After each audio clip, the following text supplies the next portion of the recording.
Assalamualaikum sobat semua, semoga kalian semua dalam keadaan baik, sehat walafiat serta selalu bahagia.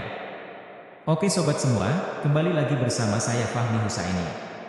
Setelah kemarin kita mengulas berbagai sejarah kerajaan yang ada di Pulau Jawa, kini saya akan mengajak sobat semua untuk sedikit mengulas mitos tentang larangan orang Jawa menikah dengan orang suku Sunda. Mau tahu apa sebabnya wanita Jawa tidak boleh menikah dengan orang Sunda? Yuk, langsung aja kita simak. Sebagian generasi muda Jawa dan Sunda udah enggak lagi mempercayai mitos pelarangan menikah antara dua suku ini. Pernahkah kamu mendengar mitos bahwa orang Sunda dan orang Jawa dilarang menikah? Mitos ini rupanya punya sejarah yang panjang, tepatnya terkait dengan hubungan antara kerajaan Majapahit dan Pajajaran.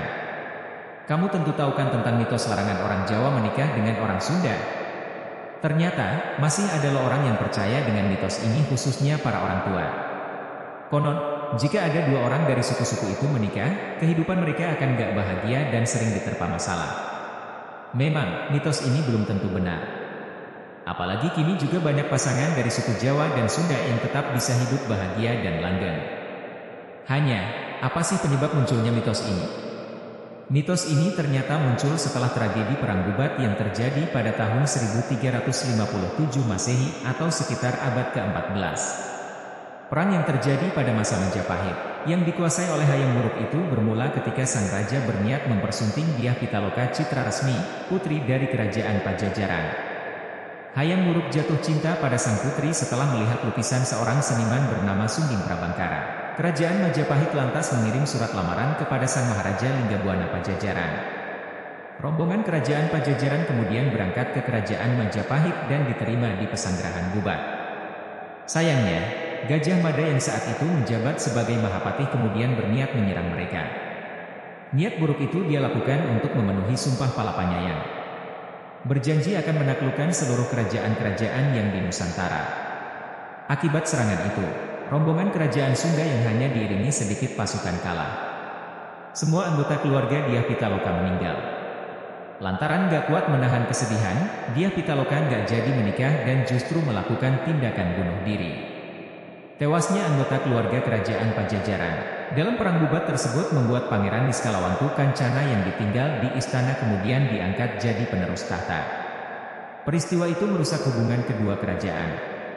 Kerajaan Pajajaran kemudian melarang penduduknya menikah dengan orang dari luar kerajaan. Sebagian menafsirkan aturan ini sebagai larangan untuk nggak menikah dengan orang dari kerajaan Majapahit atau orang Jawa. Hingga kini, dampak semua itu masih tersisa. Jika diperhatikan, kamu nggak akan menemukan nama jalan Gajah Mada atau Majapahit di Provinsi Jawa Barat terkecuali di ibu kota Jakarta. Padahal Majapahit dan patihnya Gajah Mada dikenal seantero jagat bahkan se-Asia Tenggara. Dan banyak sekali di seluruh Nusantara memakai nama tersebut sebagai nama jalan dan nama sebuah bangunan. Meski versi ini kerap dipercaya, ada pula versi lain yang mengatakan sebenarnya Gajah Mada ingin menyatukan kerajaan Majapahit dengan kerajaan Pajajaran melalui pernikahan. Namun karena merasa masih punya tanggung jawab untuk memenuhi titah ayah Hayam Wuruk, niat itu lantas pupus. Namun ada juga versi lain yang menceritakan bahwa setelah tragedi Perang Bubat tersebut membuat marah Hayam Wuruk dan membuat hubungan keduanya menjadi tidak harmonis. Sehingga membuat Sang Patih Gajah Mada mengundurkan diri dan menghilang bagaikan ditelan bumi. Kamu lebih percaya versi yang mana, sobat semua? Meski peristiwa itu memang pernah ada, kamu tetap bisa menjadikannya sebagai pelajaran aja kok. Menikah dengan suku apapun bisa berjalan dengan baik asal kedua pihak saling menghargai diri masing-masing. Setuju, gak sobat semua? Baik, sampai di sini dulu ulasan kita pada hari ini. Lain waktu kita akan mengulas sejarah yang lainnya. Bagi sobat yang punya permintaan untuk mengulas sejarah yang lain, maka tinggalkan pesan di komentar.